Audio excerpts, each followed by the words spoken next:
Welcome to Drams and Dragons. I am Gus Berger, and with me is Dustin Van my Horn.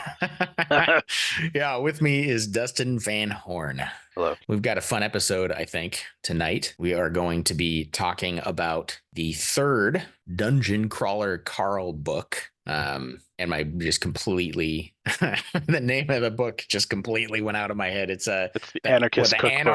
Anarchist's cookbook. I was like, it's the Yeah. Anarchist's something. So yeah, so we're gonna be talking about the Anarchist's Cookbook by Matt Dinneman, third book in the Dungeon Crawler Carl series. And don't feel bad, Gus. A lot of the What? titles are they're Oh, interesting titles. yeah. Yeah. No, I'm gonna edit all of this. It'll be snappy. It'll be Just leave it smooth. up. No one will ever know that This I is what the like. people want. Yes, the people hmm want us stumbling over our words. Yeah, Yes. and sounding like jerks. It humanizes us, Gus. It humanizes us. Because we're not human. Right. Yeah, What? Oh God, what do you got there? Is that I the stuff? have. So what we're drinking tonight, uh, I did Dustin chickened out on me. Yeah. He's not doing moonshine again. I got burned last I time. Yeah, I'm doing moonshine. I'm doing a different moonshine. This is the Sugarlands Shine, uh, peach flavored Mark Rogers American Peach Moonshine. Oh, wow. Yeah. Hopefully there'll be less gagging on this episode than there was last time. That's mostly what I was trying to avoid. Well, I think that was what the people wanted, Dustin. It humanized us. Yes. All right. So this is Peach flavored. Okay. yeah, peach flavored. Yeah, and you Okay. got a little thing of Oh, and I played it safe. I don't know. There was some passing mhm, reference to Carl enjoying bourbon, so I picked up a little tiny baby bourbon here. It's the just the Bulleit bourbon, yeah, plain Jane. It's solid classic. Yeah. about as American bourbon as you can get, I Yeah, think. absolutely. It's sort of Yeah. a go-to standard bourbon brand. Well, I as a backup, I have just in case I start gagging on this peach moonshine, or even if it's just mediocre and I don't want to drink any more of it. I picked up for my backup another bourbon, Hmm. the Elijah Craig small batch. Oh, Yeah, do you want to get started with the drinking? let's do it. Yeah. And is it just me, or when you hear Elijah Craig, do you think of like a James Bond Lord of the Rings crossover? I don't think of that. I don't All know. right, it's just me. I think of like a frontiersman. Like Mm, it's like a very frontiersy, kind of name to me, which is I think what they're trying to elicit. Like Elijah Craig was like they have no association to him, but he was like the inventor of bourbon whiskey or something. oh, okay. I did not know that, Gus. All right, I'm leaving a little bit in the bottle in case Crystal wants to try Oh, I hope the Crystal peach. tries. Well, she tried the one last time, the moonshine that I tried, that horrible apple pie moonshine thing. She tried it. She didn't like it. So, Okay. and what's funny is when not that long ago, she had a business trip in Nashville and she got some drinks. hmm Uh, they were with moonshine in them. And she said it was great. hmm It was clearly not Old Smoky moonshine because she did not like that. That she did. Now, Nobody likes Old Smoky.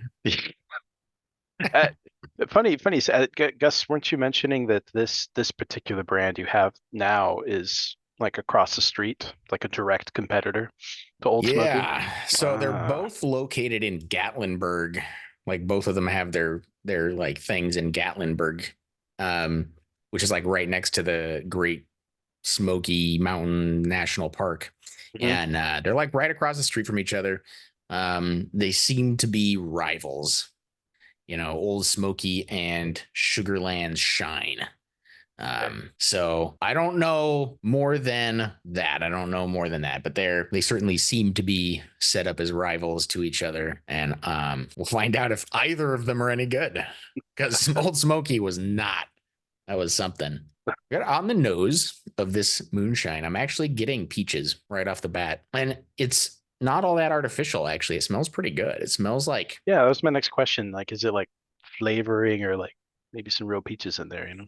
there might be some like real peach in here. It doesn't just What? taste or it doesn't just smell like bad flavoring. Like it doesn't smell like bad peach candy flavoring or bad, it actually has like a little peachy like smell to it. It's quite nice. I mean, it's competing with a very strong smell of pure grain alcohol.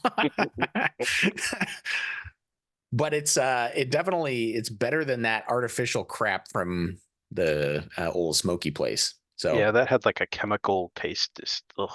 Yeah, mhm. even on the nose. Yeah, this one has a really nice little smell to it. So Nice. let's go in for a sip. It's what is this? 35% alcohol. So it's fairly strong, but it's not like pure moonshine. So I don't know, it might be a little, we'll see. It's weaker than I thought it would be, actually. I gotta tell you, that's fucking good. My mind is blown right now. It's sweet, but not cloyingly sweet. Okay. It's fairly smooth. Like it's not as burny as it smelled. Like it smelled like it was gonna be like fire. It didn't taste like that. And what it tastes like is like peach nectar. Like if you've ever had like peach juice, peach Yeah. nectar, or even better example, the juice from a jar or can of peaches. Mm-hmm. That's what I'm getting here in terms of the flavor. And it's actually really tasty.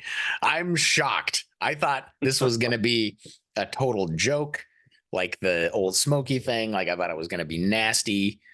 Yeah. I would drink this straight, and I would probably prefer it in a cocktail of some kind. Hmm. But this is solid. I mean, it actually tastes like what it says it is, peaches. It is Wow. as advertised and not in a bad way. I'm stunned. I am stunned. And We are we stunned. are stunned together. Yeah. Yeah, from what you're saying, it kind of, I mean, is it like, could you compare it to like a schnapps or something like that? Is it that like maybe a dessert kind of liqueur kind of thing? It's fairly schnapsy, but a very flavorful peach forward kind of thing going on. Cool. Very pleasant. Yeah. Right on. I am very surprised that I got to say I recommend this Whoa. Sugarlands Shine. And again, this is their Mark Rogers American Peach Moonshine, Gatlinburg, Can I see Tennessee. it in Yeah. the camera there, Yeah. Let me Gus? show you here. Oh, okay. Yeah, it doesn't look like something that would be tasty. You No, no, I'm know? I am shocked. Again, I was doing this. I bought the moonshine again because I thought it might be funny. And yeah, it's Look at actually that. pretty good. Sugarlands Shine. There you go. Might have to go back and get a larger thing of that. So you're saying you would not light it on fire and put it into a bomb if you were part of a hypothetical game show I in would a fantasy be universe? I now if my survival depended on it, I would still do so, but I would prefer not to, So Yeah, yeah. It'd be drinkable. yeah, it'd be drinkable. That's Right that's on. pretty good. I think we should move on, and I'm curious how you feel about the Bulleit bourbon because Yeah. that's an American classic, right? Yeah, like I'm tempted to speak with like a cool Southern accent with it, but I'm not Southern. I won't do it. But although, so I did some research on it, and there were some interesting facts on it. Bulleit's owned by kind of like a multinational corp, kind of like, you know, how Coca-Cola owns tons of different drink brands. Yeah. Bulleit's owned by a company called Diageo. Oh yeah, they own everything, right? Yeah, they got everything, They including own a a lot of lot. like scotches. They own Lagavulin. They own Mhm. yeah, they own a ton of Yeah, places. Yeah, they're really good at making money. yes. I don't know that they always make the best booze, but they're really good at making money Mhm. off of distilling. Yes. So Yeah, they seem to, and they invest a lot. This was made in Kentucky in a mhm. brand new facility. They didn't 2017. It's on like 300 acres. They spent 115 million dollars on it. So yeah, it's kind of interesting to see a little bit into the business world. There's some big movers and shakers with whiskey. Another interesting. So this is 90 proof. So it's 45% alcohol. And then in the UK and Australia, they only use it at it's 80%. All So it's right. a little less alcohol. So it's 20. Let's see what I got here. 28% rye, 65% corn, and then 4% malted barley. And so I'm kind of interested. They have a rye whiskey. It's just it's labeled as a rye whiskey. Yeah. This one has a lot of rye in it. So I'm interested how that's going to affect the taste. So for those of you watching, it actually has a lovely glass feel.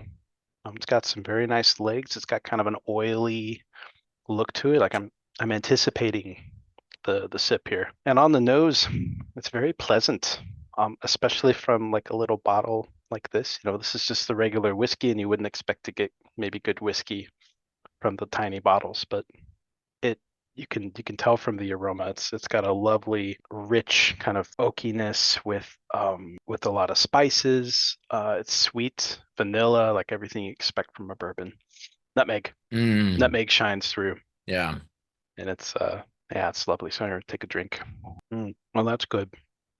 So remember I had the bourbon a couple weeks ago? I forget which one I had Four for that one. Roses. Yeah, Four Roses. When I drank the Four Roses, I had kind of like it's bourbon, whatever. Mhm.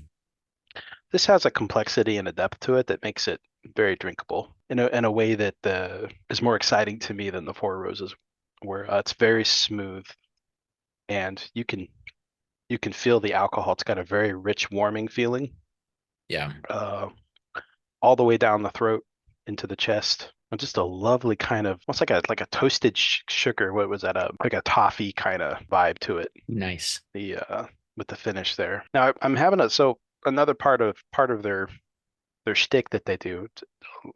They obviously have some good marketing people, so they say the subtlety and complexity of Bulleit bourbon comes from its unique blend of rye corn and malted barley, along with special strains of yeast and pure Kentucky limestone filtered water. I don't know if I'm tasting pure Kentucky limestone filtered water, um, but yeah, it is delicious, and I'll say this has a depth of flavor that I wouldn't usually expect from like the cost of this whiskey. I'd say this is an excellent buy because it's not expensive. Exactly. Bulleit is a, sort of mid shelf, even bottom shelf, some places. Mhm. It is not an expensive whiskey. It's sort of one of those kinds of whiskeys, one of those bourbons that I have always seen as sort of setting the floor for what bourbon should be. And if you don't match up to like Bulleit, Old Forester, Buffalo Trace, which all cost like $20, $30 or less, Yeah. if you can't match those ones, like you got a problem. Mhm. And Bulleit's like one of those bar setters for me, you know? Yeah, that's a good way to put it. Yeah. It's not the best whiskey you're ever gonna have, right? I've had it a couple of times. It's just a good, like solid, like legit good, Yeah. affordable whiskey. And it's better. Yeah, and I think with the Four Roses, I think what I said about that was like this is like something you mix in with Coke for rum and Mhm. Coke, or for sorry for a like For a sure. For sure. Four Roses this is one. totally. Yeah, and I'm sure you could with this too. Oh, I mean, yeah. I've done it. I've done it before in the past, but this is if you're gonna just sip on something, this is perfectly acceptable for sipping. Yeah. It's pleasurable. Like I actually really enjoy it, and it's hitting my palate kind of perfectly. Nice. But yeah, so I give it a recommend. I think, Okay. like you said, I think you put it best. It's a good like bar setting whiskey. Like if you just want something that tastes good, it's got some complexity, not like so much that it's overwhelming or too hoity-toity. But if you just want to sit and enjoy something, and I gotta say, I don't usually care for ryes too much. I'm enjoying the rye in this. Yeah. It shines Yeah. through. What do you think the rye is bringing? It brings a certain like spicy, like pepperiness to it. Hmm. If I have something that's a rye whiskey, sometimes it's overwhelming to me. It's not really a flavor that I enjoy all the time. Hmm. But this, it's got just enough to impart the flavor without kind of overwhelming the palate. Yeah. I'm still getting the sweetness of the corn um, as the main note, Yeah. um, Very nice. which I think I really like. So yeah, Yeah. Cheers. cheers. Yeah, thumbs up. So, yeah, let's get into the tangle, The tangle. the horrible monster filled subway system of the Oh man. fourth floor of the world dungeon, the Anarchist's Cookbook, Yeah. book What'd you think of that? three. that start there. Like, hey, don't worry too much about the intricacies. That was a funny note. I knew we were in for something, Yeah. right? Each layer of the world dungeon, as he progresses through, has a kind of different theme, a different shtick, a different kind of gimmick, if you will. Uh, the gimmick for this book is that the entire layout of the floor is centered around or based on a complex, convoluted system of trains and stations. And it gets wild because it's a dungeon and they're fighting monsters and there's trains that are running through and there's stations full of things. And there's a lot more going on with this system. It's like it's an actual living, working system. And as trains crash and as things happen, everything kind of breaks down. And it's a really sort of wild concept to put the characters into. It's a very gamey concept. It's almost sort of like feels gamier or almost game show like in a way that some of the other floors almost didn't feel like. They almost felt more like MMOs, like massively multiplayer, like RPGs, right? This one feels like they're on a game show and it's crazy. And they just kind of have to like hang on for dear life, right? Like it's nuts. And they don't explain anything either to the people. So I think that's what's kind Yeah. of fun about the book, that he doesn't explain it to us. All he says is just hang on, like have some faith that it will work out and you'll understand it. And then the characters kind of have the same thing. They just get dumped into a giant complicated train system Mhm. and chaos ensues. Um, I thought it was a really fun premise for the book, for this level of the dungeon that they have to work their way through. And as it goes, it gets better because it starts to sort of unfold those layers. And there are things that at the beginning are head scratching. They're like completely inexplicable, like the monsters getting on and off of trains, for yes. example, right? And who are these ghoul things? And who are the like, how are the stops like organized? And like, there's so much where you're like, you see it happen and you're like, that just seems arbitrary. Like, what is happening? What's Yes. happening? This is crazy. This is nuts. And it makes sense by the end. I mean, Yeah. insofar as anything makes sense about the world dungeon, right? But it kind of makes a sort of sick sort of sense by the end. Yeah, I think it plays into his one of the things I really appreciate about him as an author, and like one of his gifts, I think.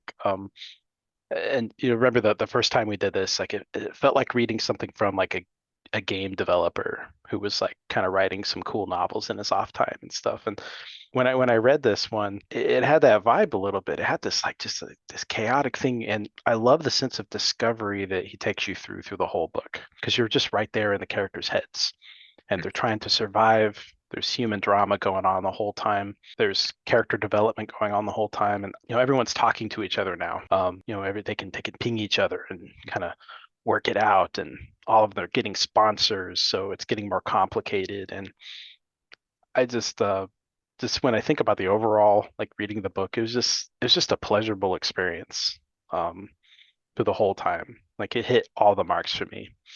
Yeah. Um, it was weird. It was wacky. There was so much weird stuff in there that I kind of want. It was like the Hitchhiker's Guide style stuff where you're Yeah. like, what is going on there? But I love it. I like it. And every time something weird and crazy comes along and you're like, what? Yeah. Like, before you can fully react to how bonkers it is, another thing comes along and the story Yeah. moves past it. And now there's something else even crazier. So, just to give you guys an example of something that's just like nuts that I never really had fully had time to like come to grips with are these monsters might be the wrong word. Initially they're NPCs, but they're mantars. The The Mantars. Yeah. mantars, which are like centaurs, but it's like two people. So like one person is on the other person, kind of, and then they run on like hands and feet with like another person standing up out of like where a person's shoulders would be. It made me, I mean, first of all, that concept, like I like laughed out loud. First of all, like, it was hilarious because it's such a ridiculous concept and it's such like it's just so absurd, right? But then before you have time to like deal with that, like the story's moved on. And Yeah. there's other stuff, and like they mentioned them again, but you never really come back to like how ridiculous and absurd that is again. Just kind of got to accept it and move on. Yeah, you just exactly. You Yeah. have to accept it and move on, and then the next thing is hitting you. But it's also hilarious because like there are I mean things like that where you're like literally laughing out loud. I mean it's a hilarious book. Yeah, because they're not just Mantars, right? Oh That's what I yeah, love. Okay, so there's indeed. that element. Then you have, I mean, it's the whole overarching thing where this is being designed by aliens who think they understand human culture and history and folklore and stuff, right? So Yeah, but they they really screw that don't, up. right? Like Yeah, so they get Mantar. So they managed to mix like whatever that is with what would you call the personality on that? Like kind of like ultra. Oh, I don't want to say anything offensive to anybody. All I can say is that my brothers and I grew up religious, and when we were going to church, every now and then we get someone who do like they would come up and they'd be just so into it. And there's a way of speaking where they'd be like, Father God, and they'd be like oh yeah. hyper into it. And that's what the Mantar was like. Like they were like hyper, kind of like bro religious. Yeah, they're like beyond lawful good. They're like in like Dungeons and Dragons like circles. There's like Yeah. people will talk about alignments, and Hmm. one thing that people sort of joke about is, you're so sort of lawful good that you're like lawful stupid. Yeah, a good way to put it. Yeah, it's definitely these guys. And so there's just even that. So that one character, you got like these layers to it. You got the meta layer of the folklore, and then you got the personality, the look. And then, yeah, like you said, it's like, well, there's the Mantar. There it is. Yeah, and the funny thing is, we've talked about this for a few minutes now. It's like a blip. Yeah, yeah, Like it's just a blip in the book, yeah. but it's the kind of ridiculous, absurd thing that's just all throughout. Yeah, and they come back later, which I was glad to see. Yeah, They you get do a little more briefly, Mantar down the way. yeah, they do briefly Yeah. sort of they come in and out, Mm. um, but they're never a big part of things. They're always just kind of there from then on that Hmm. level of the dungeon. Aren't they? They're like driving the trains and stuff, right? Yeah, they are Yeah, the I can't remember what they call the engineers, the train engineers. that's right. Yeah. So they're in there. I really enjoyed the demon lady giving birth to the brick babies that run the Oh, train. What was yeah. People are gonna be like, what do they ah, mean? Other absurd things. What could be more absurd than a mantar? demon And demon, and it's literally like right after you brick babies? meet a mantar. Yeah, you have like the fire demon who's like running the train in the steam, like Yeah, in like the boiler for the train, right? Oh, yeah, it's just one thing after another, and every time that you meet something that's a completely absurd and hilarious, there's another one thrown at you. it gets so off the rails. But I'm sorry, that was really bad. That's like the worst. That's okay. It's Thanks for dad laughing. dad puns. Dad puns are totally Yeah, appropriate here. there's bound to be a few of them. Yeah. I mean, we're dads, so there's gonna be Yeah, some yeah, dad yeah, jokes, it's gonna happen. inevitably. Yeah, I like that. There were so many scenes. We get expansions on everybody. I mean, you get some Hecla in there. What Hecla? Yeah, What was? Heckla. Yeah, get to kind of get some Hecla action Hmm. with a climactic finish. Yeah, I Um, mean, there's a big piece of the thing that's you know revolves around Hecla. Uh, you mentioned her character last show that we talked about, Dungeon mhm, Crawler Carl, where you talk just so that people know who we're talking about. She's sort of this Valkyrie mhm, crawler who has this group of other female crawlers, these other women that are around her in her group, mhm. uh, including Katya, who's one of these characters that is sort of with Carl and Donut. Right. And they get separated, which is why since he asked him to, she's like, "Hey, can you help her out?" Because they got separated. Yeah. Yeah, she does. Yeah, and you get this vibe though that she's kind of looking to recruit Donut also. And Yeah, there's kind of yeah, you get some foreshadowing of some like nefarious goings on with her that maybe there's more than meets the eye with her. yeah. Like there's Um, manipulation going on, right? yeah. And is this the book? I don't remember this part specifically. Is this the one where you see the crossbow she has and you see the special ability it has? Yeah, I and know you just yeah, by the end of it, Katya has it, the mhm, crossbow, right? yeah. There are spoilers. There are always spoilers. Yeah. It's Spoiler gonna be I alert. still feel bad though, what if some okay. Just you gotta know. You gotta know going into our episodes, there are gonna be spoilers. Yeah, there's going to be some spoilers. But yeah, that was such a cool payoff for me. It was interesting seeing the manipulative side of her was interesting. The AI fed her that weapon that increased the amount of damage she did based on how many women were in her party. Yeah. But it was also like it was such an interesting human experience, which is what I appreciate about all the characters. Like everyone's kind of got, like you got the guy who's just flying around doing whatever he wants, stealing stuff from people. Yeah, they have all these different character types. And Helia, she gathered this group of survivors to her, and it was just kind of for her own power. She didn't really work on their ability to survive or Well, be she self-sustaining, beyond you that, know? she made them all support characters for her. Yes. They're all healers, crowd control, like, Yep. buffing, like buff and debuff type of characters. None of them are like good characters solo. None of them. Mhm. They're just there to make her better. Yeah, and that sucked. Yeah. You see, Yeah. especially when you find out, yeah, you get to know Katya a little bit, and Katya's such a sweetheart. Mhm. Katya, she's kind of floating for a little bit, right? And Yeah. then she kind of comes into her own this book too, and she becomes kind of that scene with the train, man, where she does the She portal thing and becomes a just badass. yeah, Like, so Katya's character is a shapeshifter, and she can use stuff that's in her inventory, material in her inventory, to become that material. So if she has metal in her inventory, she can make metal parts on herself. And so she makes herself into like anything. And she doesn't just shapeshift between like humanoid forms, right? She shapeshifts into anything that she wants. yeah. And So, importantly too, she can take things into herself, mhm, and it affects her mass, but it doesn't she doesn't have to display the mass, right? Like she yeah, doesn't have to have the mass, it just goes into she can her. become more So condensed, right? yeah, And so there's this kind of like super fucked up, but also hilarious and also awesome it scene was really fucked up. where they put her on the front of a train, Yeah. basically. And she's kind of weak before this. Like she's not that strong of a character before this. She's like low level, she's under leveled, she's Kind of listless a little bit. Like yeah, she listless doesn't want is to a good be word. there. Yeah. Yeah. Well, she's one of Helka's people. Yep. Just want to heck. So Yep. kind of Heckla. under the yeah, Yeah. Hekla. Yeah. She's being Yeah. manipulated. She's Yeah. and so they put her on the front of the train. She has this buff where like the faster she's moving, the stronger she is. Yeah. And so then they get the train going really fast. So she's like really strong and she's got all this metal and she basically is like this ram on the front of the train. And they just plow through all of these like big monsters.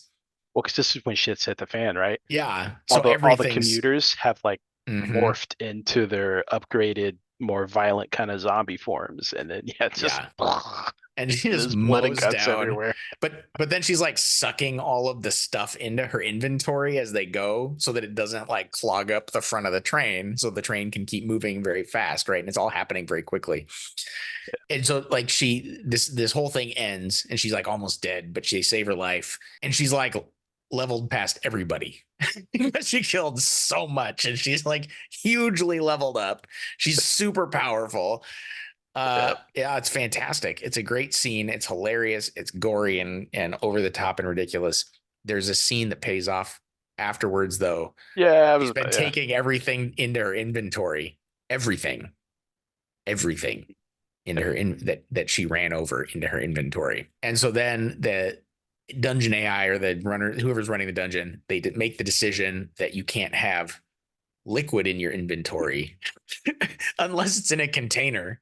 Yeah. And so the way that it resolves this, they're standing around like talking about things randomly in their like home, their little A like little home safe room, base, right? their safe room thing. And all of a sudden she just explodes basically in like gore. It just like starts flowing out of her onto Yeah. everybody, filling up the safe room. Yeah, it's a really funny scene. It's like kind of gross scene, but it's also really funny. I really appreciate that's something I really appreciate about his writing is he often will set things up in ways where where he's kind of setting a trap for something, right? Mm. But then like it gets triggered later. Like there's so many things going on. You can't really track all of them in real time but he's managed to as an author, right? Because he's planned it Yep. all out. And so there's these things that happen and they just seem like little blips. And then all of a sudden, blood and gore just exploding out of everything from some Ah, unexpected, ridiculous thing that you didn't see coming. And it's brilliant writing. it is. It's a bar setter a little bit too. That right there, the payoff, like the constant payoff, it Mhm. doesn't really let up throughout this whole series. Very There's consistent. constant, yeah. I mean, there's stuff, I've finished the series. There's stuff in book 7 that's been cooking or sorry, book 6. Book 6, yeah. It's been cooking like the whole series, and you get like just some sweet payoff on it. Um, and yeah, it can be difficult as frequent readers of fantasy. You don't always get that. You don't always get loose ends tied up, satisfying endings. I mean, we just did Joe Abercrombie, who's almost the opposite of that. Like nothing, you get no satisfying ending, Yeah. you know. So Yeah. to read Matt Denneman, yeah, it's and even the baby bricklaying demon lady has a really cool arc, and there's some NPC stuff that gets brought up in this book, and they started into it in the last book, but actually coming out of the namesake, right, the cookbook Mhm. that Carl gets. The people, so for those of you who don't know, so Carl chooses this class, which is like an anarchist. He gets this kind of nondescript cookbook. To everyone, it just looks like a cookbook, except to him. And he basically gets a special message, and it's like, hey, if anyone knows what you get from this book, it'll all disappear, and you won't be able to access it or see it. There'll be no proof of it. But if you keep it secret, you'll have access to everything inside. And in it is this compendium of every other anarchist who's gotten this book, and they write notes in it, and they write recipes, and they muse about the games. And so again, just like everything else with Deneman, you get a few different layers. You get the overarching lore, which is very satisfying. You start to learn about the universe. Mhm. You get some history. This has been going on for a long time with many different races, many different humanoid races, and you start to get an idea that there's more going on under the surface. And so one of the really cool payoffs for me was the way the NPCs started off as kind of just these mindless things, but there's like these little hints of like Mhm. sentience or something else. Yeah. And then the cookbook starts to tell us, oh yeah, there's definitely something going on, and you can recruit them even. And it's actually better for you if you talk with them and get them on your side. It kind of messes with the programming, whatever it is. And so Carl does that this time, and I don't think they wouldn't have made it out if they didn't work things out with the like the demon bricklayer lady. Yeah. Or the Um, knoll or the dwarf. There's that poor knoll. the Just poor doll. oh god, we don't have to tell everybody what happens. It's Basically, they have to farm him for his parts to yeah, but get he it. but like they end up convincing him to like let them do this. He's so nice about it. Okay. Yeah, it's kind of horrible. Yeah. They knew that like some NPCs, or not even NPCs, but like helpers and stuff, were like former crawlers, and they knew they were sentient. We had a couple big fights too. We had like a confrontation between Carl and a god, which was piloted by Kroll. It was No, it was hilarious.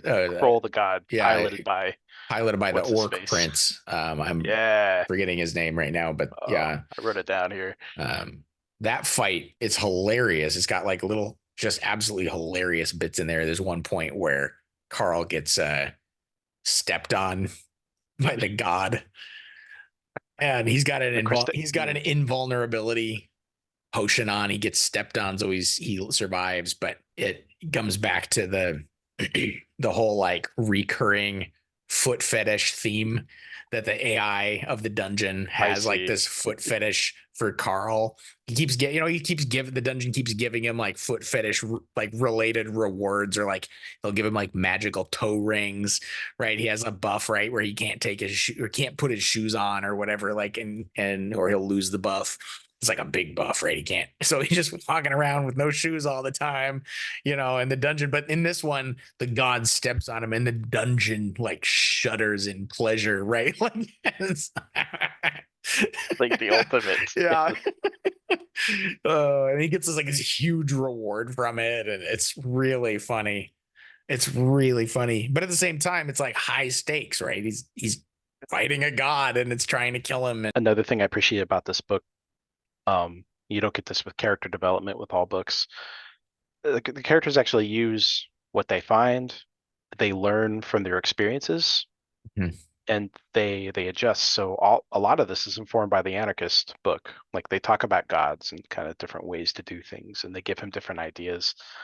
Then Mordecai gives him a lot of advice on this. Mhm. Um, and also with Carl, there's something interesting too. So he has a class now, and he has a race. He's not human anymore, technically.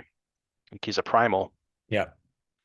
And so this was the first book where I was like, maybe is there something going on with the way Carl thinks about things? And I've read this in the community a couple times. Like people wonder like what does a primal make you? Does it does it change the way you think about things? Because the way this dude's thinking through problems, like it's very strategic. It's taking in all these different things and making plans of action. Mhm. And I love the way he's written for that because you don't really know at this point. You're like, dude's just working it out. He's got the soul of an anarchist, Mhm. and he wants to break the systems and stuff. But there might be something else going on in the background. Yeah. What'd you think about the Helka scene? The Hecla. Yeah, heck, Yeah. I'll get it right one of these days. That's another dad thing, by the way. Uh, It's gonna get the name wrong. yeah. Man, that Hecla scene, I actually thought it was one of the best scenes in the book. It made a lot of sense. It was it was pretty brutal. Yeah. It was really brutal. I thought it was set up really well by kind of who these different characters were and sort of the hints that you'd had. He sets everything up really well. You know, you get the hint that she's trying to manipulate from the game, not the talk show host lady. Um, right. Yeah. She kind of actually warns them about it a little bit, or warns Hmm. not warns Carl specifically about it. Hmm.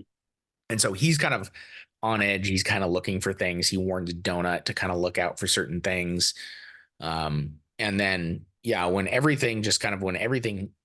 shit hits the fan, Yeah. it's also a really satisfying way that it resolves in terms of, I guess we're going to have some spoilers here. So when Katya, basically completely destroys Hecla because she's like just leveled up to like, I don't know, a ridiculous amount from this like train ram scheme, and she doesn't even really like know that she has, and then she Yeah. uses like her big ramming ability and just like obliterates Hecla. She doesn't even know she's doing it. She's not even trying to do it, right? She's trying to like hurt somebody else. It was stunning too. I Yeah, it was a huge surprise because they've set Hecla up. Dinneman's set Hecla up yeah. as like this very powerful character, as sort of a major side character. She's very popular. She's like high on the leaderboards. She was like in the top 3 or Yeah, she's up something. there. She's up there. Yeah. Like she's a very powerful, very popular character. And yeah, Katya just kind of loses her shit, but then she's not trying to attack her. She's trying to attack like the side character that's like her old friend who's said some really nasty stuff to her. Yeah. And she's mad as hell. They And all just she tried to and assassinate they tried to like kill her. Carl too. Yeah, they tried to kill her and And sacrifice her for yeah, they tried to sacrifice her and set Carl up for, going down for it. Um, and the plot gets uncovered by Donut and Carl. Yeah, but it's also kind of heartbreaking, right? Because of what it means. Just what the plot means for like how they're treating Katya and like her character. And it's like, I don't know, I was sort of like, it was almost cathartic in a way when Katya does this because it's sort of like her taking charge of her own shit in a Yeah. way, right? Yeah, because she's been kind of passive up till now. Mm-hmm.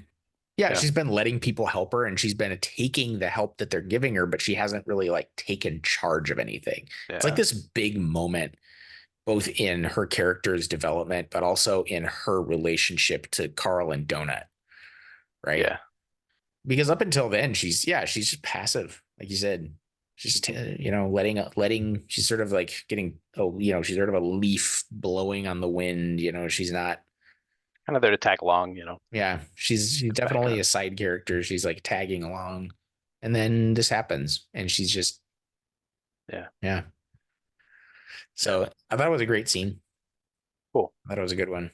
And like with the rest, as soon as that stunning thing has happened, rolls right into more that, that's when they start working on the void and Yeah. getting rid of. You hardly have time too. You hardly have time to like mourn or to like fully process all of this, right? Like, because as soon as it happens, there's another threat.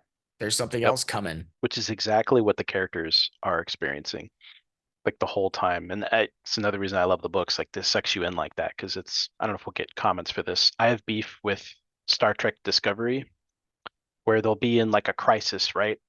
And they'll take 5 minutes to discuss how they're feeling about the crisis and how it relates to their childhood trauma. And then they'll all have a big hug and a cry afterwards and make eyes at each other. I'm like, you're in a battle. It's not how like professionals work or even regular people. When you have these traumatic things happening one after another, you Yeah. don't have time. So Yeah. that's why the book I think is so visceral, man. It like takes you right to the situation. And then of course, just like with last time, there's levity right after the serious stuff. I think it was after that where the goblin guy was like getting real into Donut, right? Yeah. Yeah. There's Was that. that then? I think so. Or was it? Yeah. Yeah. There's I know it was when they're always, in the void. yeah, there's always like a bunch of serious stuff that happens. And then right away there's a joke, right? Or right away there's something goofy or ridiculous or absurd or something. Yeah. Um, Yeah. it's yeah, it never feels stale. It always feels like something's like it's moving, like something's yeah. It was very, very entertaining. If I have one complaint about the book, Oh, a oh, minor complaint. The first half is mostly setup. There was a lot of time taken setting up, literally setting up their personal like spaces. There was like a full like quarter of the book that was like, so they get into the dungeon, they start seeing they start exploring it a little bit, they start figuring out the layout, and that's kind of interesting. You know, they're first getting into this, but it's also set up, right? So it's not super exciting yet. And then there's like this big pause in the book where like, okay, now we're gonna spend a bunch of time like with some kind of tedious, like, oh, now we're setting up some workbenches in our oh, we're yeah. setting up workbenches. Oh, and we need all these we got all these coupons and we got this big reward from the dungeon AI for the end of the Yeah. last floor. And we're gonna be, and it was like, I don't know, it felt really, and I know like it's a progression kind of lit RPG thing, and you don't just want to have these things without like saying where they came from or whatever, but it felt like it just sort of, the first half of the book became fairly slow, and I got through it all right. You know, there's enough sort of character development, enough sort of things that are going on that it's not horrible or anything. Like I said, it's kind of a small complaint, because then you get past all of that and it gets back to like sort of craziness and everything.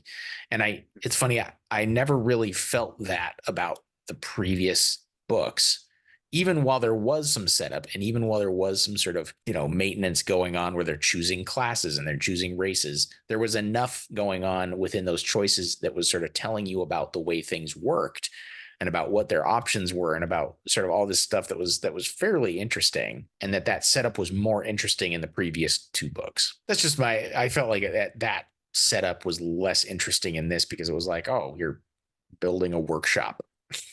Yeah. uh I will agree with you. Yeah, okay, yeah, I agree with you. I think there's some like I can see what he was going for. I think there's payoff. But yeah, I remember feeling kind of similar when I read it. Because yeah, you want to be in the world a bit and kind of relax into it and sink into it. And I think it does fit the theme of the book uh, of being like a train, kind of slow. The train's moving slow and then gets more chaotic and then it's off the yeah. rails and stuff. Like I dig that stuff. But if I think about my whole reading arc, and this is something to encourage readers. Um, that might be something that kind of throws you off a little bit. I think this book he was experimenting with a couple things and he was kind of shifting the story over a bit more because like we've said, he's juggling a lot now, many more characters. Now he's kind of introducing the sci-fi element a little more to it. Yep. And so I think this was kind of a transition book for him. And then in future books, I think it's pretty consistent in terms of like the pacing and things like that. But yeah, no, I feel you. But again, it was relatively minor. Once I got like a third of the way into the book, it really picked up, and it got back to sort of being what Matt Dinniman is really good at, right? And when it did, it was an absolute blast. And maybe that was on purpose too. Maybe that contrast is what made that last half of the book really pop. Because yeah, it's kind of, and he definitely backs it up. Like there's character reasons why it happens. Mhm. The guy, I forget the guy's name, the guy who flies around and he steals everything and he messes everything up. Oh He's the one who yeah, got the legendary. Yeah, he got like the celestial thing, like the yeah, really powerful stuff at the end of the last yeah. floor, and He's going around messing stuff up. yeah, Oh, and I almost forgot to mention, you get some Propente in this. Propente is like I, yeah. Is that his my name? Is favorite it character. he's the goat? So he's Yeah, he's a goat, like Donut. Princess Donut was a cat, and she got a pet biscuit that turned her sentient and turned her into her own fully fledged character. This other character uh, was a goat when he came into the dungeon, and now he is a fully sentient person that is a goat. And he is a crawler, and yeah, he came in with his shepherdess who is also a character and is going down and their teammates. yeah, That's a really funny side character, and he's not in it much. They screw up what he's doing like twice. yeah. He's a debuff guy. Like He's he super does his. powerful. He's Yeah, like super powerful goat character. yeah, Uh, he and his partner, very powerful, very high on the rankings. We finally run into them a couple of times. They're very yeah. funny. He's a very funny character, and Hmm. I can't wait to see more of him in future books. I'm sure we will, right? Oh, and you will. Oh, we Yes. will. Yeah, because Yeah. like the First Law trilogy. This is a series that Dustin has been a reader of for a while, but I'm totally new to it. So this is one where I'm new. He is the veteran reader of this series. So yeah, and I'm currently reading book 4. I don't know if it's going to be next week or if we'll do the next book further on down the line. I think we'll probably do it further on down the line or a couple weeks out or something, mix some other Yeah. stuff in, but I don't always know everything, about the future, Yeah. I um, like it though. It gives a fresh perspective on things, untainted by the future. yeah, it's a fun Yeah. dynamic. But he's a really fun character. I hope that we get to see more of them. Yeah. I'll say you Um, get more. Yeah, and I think the last one. I mean, there's a lot we missed. I know we're kind of ramping down here. yeah. A lot we missed. The only other scene I really wanted to make sure was that we talked about was the Lucia Mar scene Hmm. because that was kind of a big one. That was also a surprise, kind of a stunner. Um, and she's a big she's just a mystery. Yeah, Um, I think I agree. There's a lot of mystery there. So I can't tell if she's actually as insane as they show her, like just off the rails, like crazy, like sort of sadistic as they show her, or if it's like with all the rest of them when they're showing their highlights, yeah, because they show everybody's highlights, like not everybody's, but they show like the big highlights. So they show like all the characters from the top. They get these highlight reels at the end of every day, and they make Carl they look like make yeah they an make insane person. Carl Yeah, look like just an irrational, just nutbag throwing bombs all over the place and stomping ripping parts things. off of NPCs. Yeah, yeah, and it's not that he's not doing those things, but he's doing them. There's context, Context and they matters. Yeah. remove all the context to just make him look nuts, right? And so there's always this question of when you see other characters doing things in the highlights, are they as irrational and scary and nuts as they seem to be, right? Are they really? Or are they, actually more rational, and the showrunners or whatever, the game showrunners are just making them look a certain way for ratings? Like it's unclear. And the Lucia scene is it's a little different because it's Yeah. it's kind of the first time they've shown a direct like this player killing another player. Yeah. And there's still weird stuff going on, but yeah, It is different, and yet it's all like it could be anything. Like they can manipulate what they're showing, right, any yeah, number of ways.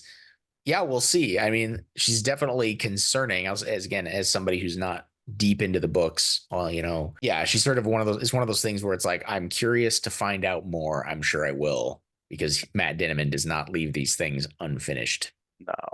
And of course she's got dogs, so she can't be trusted, of course. Oh yeah, no, Donut Big deal. Donut Yeah. does not like dogs. And Dogs are we ought to do a untrustworthy. donut specific episode. There's so much to talk about with donuts. She's She's great. hilarious. Yeah, that might be a good place to end. Yeah. Well, I think that'll do it for tonight. That's a wrap. Complete. I Yeah. think so. Yeah, we probably missed a couple things. There's a couple Oh, I'm great, sure. but that's a whole problem. I think we could just do like a 3-hour show, but then we'd be editing. I mean, I don't want to Yeah, edit a 3 hour show. no. Yeah. But yeah, no, I feel pretty complete with it. And yeah, if you're listening and you haven't um read, seriously stop what you're doing and go read these books. Um, like they're incredible. And for those who have maybe not read the whole thing, yeah, there's so much. The stuff just keeps going, keeps getting better and better, I think. So yeah, huge fan. Again, I will offer my continuing double thumbs up to read these books. Yeah. Highly recommend it. Yeah. Again, the one we read was The Anarchist's Cookbook by Matt Dinniman. Um, and like I said, we'll do one of the other ones. We'll continue this in the future, especially if you guys like it. Keep Yeah, listening. So yeah, have a good night, everybody. Thank you for listening. And we will see you on the next one. and stay gold. Stay. Is that when I do it? When do I do it? I I don't don't know. know. But yeah, thanks everybody.